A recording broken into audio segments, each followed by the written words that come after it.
রাঙা আলুর মিষ্টি মানেই সাদামাটা উপকরণে তৈরি অসাধারণ স্বাদের এক মিষ্টি। আধুনিকতার জোয়ারে হারিয়ে যাওয়া বিভিন্ন মিষ্টিগুলোর মধ্যে এই রাঙা আলুর মিষ্টিটিও রয়েছে। এই মিষ্টি বানানো যেমন সহজ, খেতেও সুস্বাদু। চলো তাহলে রেসিপিটি দেখে নেওয়া যাক।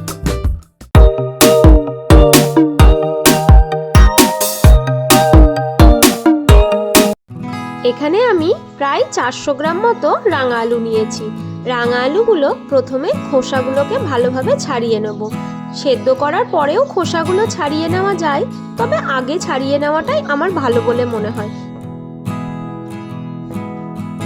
প্রত্যেকটা আলুরই খোসা ছাড়িয়ে নিয়েছি। খোসা ছাড়ানোর পর ধুয়েও নিয়েছিলাম।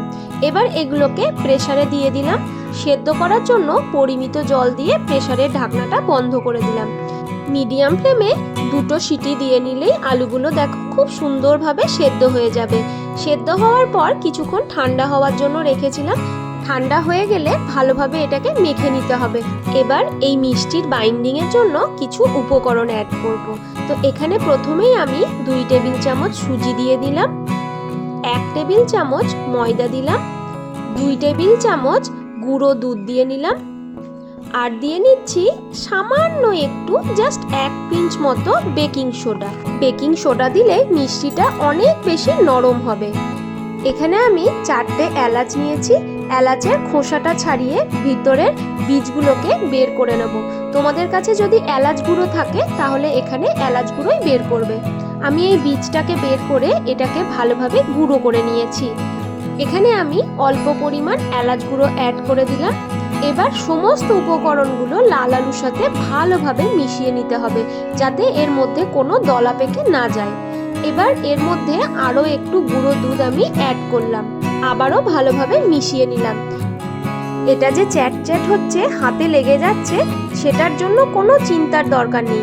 এই সামান্য একটু ঘি যদি এর মধ্যে মাখিয়ে দেওয়া হয় তাহলে হাতে আর একদমই লেগে যাবে না। এবার সামান্য একটু হাতে ঘি লাগিয়ে লাগিয়ে এর মধ্যে থেকে আমি একটা লেচি কেটে নেব। এখানে জিলিপিটা আমি খুব বেশি বড় করব না, মাঝারি সাইজের করব, সেজন্য লেচিটাও মাঝারি সাইজের করছি। আর অবশ্যই লেচি কাটার সময় হাতে একটু করে ঘি বুলিয়ে নিয়েই লেচিটা কাটতে হবে, না হলে হাতে কিন্তু চিটচিটে ভাবে লেগে যাবে। প্রত্যেকটাই লেচি কাটা হয়ে গেছে। লেচি কাটার পর আমি জিলিপিটা বানাতেও শুরু করে দিয়েছি। এই পেঁচানোটাও কিন্তু হাতের একটা শিল্প বলতে পারো। লেচিগুলোকে প্রথমে হাতের সাহায্যে লম্বা করে একদম হালকা হাতে এইভাবে পেঁচিয়ে দিলেই রাঙা আলুর পেঁচানো জিলিপির শেপটা একদম তৈরি। দেখো কত সহজে আর কত তাড়াতাড়ি এই পেঁচানো শেপটা তৈরি করে নেওয়া যায়। আমি তোমাদেরকে বোঝার সুবিধার জন্য প্রথম থেকে আরও একটা দেখিয়ে দিচ্ছি। প্রথমে এই একটা লেচি নিয়ে এটাকে হাতের সাহায্যে একটু গোল করে নেব। তারপর খুব হালকা করে এইভাবে হাত দিয়ে দোলে দোলে এটাকে লম্বা আকারের করে নিতে হবে।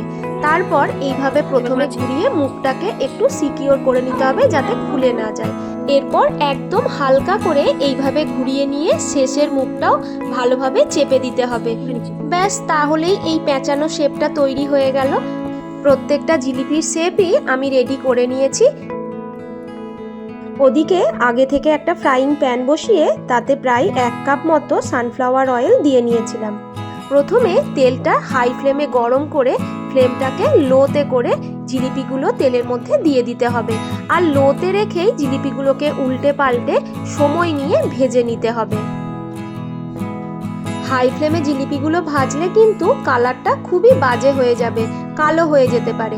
আর অনবরত এপিট ওপিট উল্টে উল্টে ভেজে যেতে হবে, না হলে একদিকটা একদমই পুড়ে যেতে পারে। এদিকে 2 ভাইয়েই আমার গ্যাস টেবিলে চেপে আমার এই জিলিপি করা দেখছিল।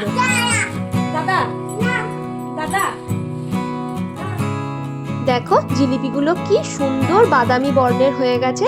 এবার এগুলোকে একে একে তেল থেকে তুলে নেব। প্রথমকার জিলিপিগুলো ভাজার পর কিছুক্ষণের জন্য হাই ফ্লেমে তেলটাকে আবারও গরম করে নিয়েছিলাম। তারপর ফ্লেমটাকে লো করে বাকি জিলিপিগুলো তেলের মধ্যে দিয়ে দিলাম। একইভাবেই প্রায় 6-7 মিনিট ধরে অনবরত উল্টে পাল্টে আমি এই জিলিপিগুলোকেও ভেজে নিয়েছি। এবার গ্যাসে একটা বাটি বসিয়ে তার মধ্যে প্রায় 250 গ্রাম মতো চিনি দিয়ে নিলাম। এবার এর মধ্যে 1 কাপ জল দিয়ে নিলাম চিনি শিরাটা তৈরি করার জন্য। চিনি শিরাটাকে একটু নাড়াচাড়া করে বাকি যে এলাচের গুঁড়োটা ছিল সেটা এর মধ্যে দিয়ে দিলাম। এবার চিনিটা পুরোপুরি গলার জন্য অপেক্ষা করতে হবে। আর গ্যাসের ফ্লেমটাকে আমি মিডিয়ামেই রেখেছি। চিনি শিরাটা দেখে নিচ্ছি যে চিটচিটে হয়েছে কিনা। তো প্রায় 5-7 মিনিট পর দেখছি চিনি শিরাটা চিটচিটে হয়ে গেছে। এবার এই জিলিপিগুলো এক এক করে এই চিনি শিরার মধ্যে দিয়ে দেব। এখন কিন্তু গ্যাসের ফ্লেমটা আমি লো করে দিয়েছি। একদম ঘড়ি ধরে 1 মিনিট পর্যন্ত এই চিনি শিরাতে জিলিপিগুলোকে উল্টে পাল্টে ভিজিয়ে নিতে হবে, যাতে জিলিপিগুলো চিনি শিরাটাকে পুরোপুরি অ্যাবজর্ব করে নিতে পারে। চিনি শিরাতে 1 মিনিট ধরে ভেজার পর জিলিপিগুলো অনেকটা বড় হয়ে গেছে, ফুলেও গেছে। এবার এগুলোকে তুলে নেব। একইভাবে বাকি জিলিপিগুলোকেও 1 মিনিট ধরে চিনি শিরাতে এইভাবে ভিজিয়ে নেব। আর ফ্লেমটা অবশ্যই কিন্তু লোতেই রাখতে হবে। এক এক করে সব জিলিপিগুলোই রেডি হয়ে গেছে। দেখলে তো ঘরোয়া কিছু উপকরণ দিয়েই কত সহজেই এত সুন্দর একটা প্যাঁচানো জিলিপি তৈরি হয়ে গেল। রাঙা আলু দিয়ে এই প্যাঁচানো জিলিপির রেসিপিটি তোমাদের কেমন লাগলো অবশ্যই আমায় কমেন্ট করে জানিও। যদি ভালো লেগে থাকে একটা লাইক করে দিও আর আমার চ্যানেলটাকে সাবস্ক্রাইব করে আমার পাশে থাকো। প্রত্যেককে শুভ ভোজন। টাটা। ভালো